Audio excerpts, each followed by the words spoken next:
Hi all, welcome to my channel Java Soul. In today's video, we are going to discuss how to print hidden elements from an array using an Stream API.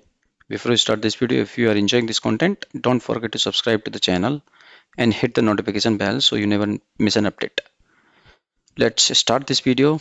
I'm taking one array of type an int and initializing this array with some value 20, 50, 30 and 60. Okay.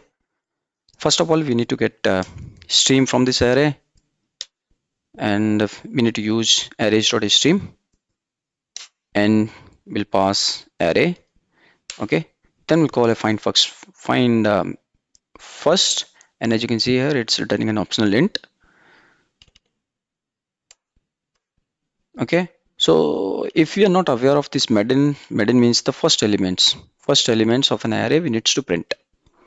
Okay, optional int it's returned. So, and I'll use a function if present or else. What does it mean? If value is present, okay, then we will print that value, otherwise we will print some meaningful message.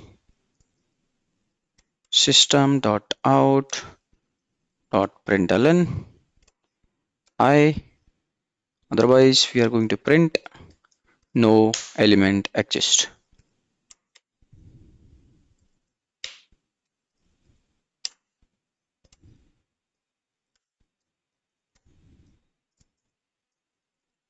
No element exists. Okay, let's run this program. As you can see, 20 is getting printed, which is the first elements of an array. Let me remove all the elements of an array from array.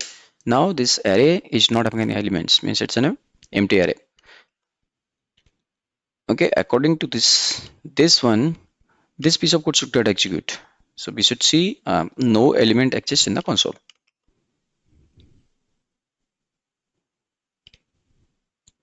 So as you can see, this is getting printed, no element exists. Okay, that's it for this video. Thanks for watching. If you found this video helpful or entertaining, please consider subscribing for more awesome content. We have a lot of exciting things coming up. I'm going to create contents on Kafka, microservices, and other things also. Thank you.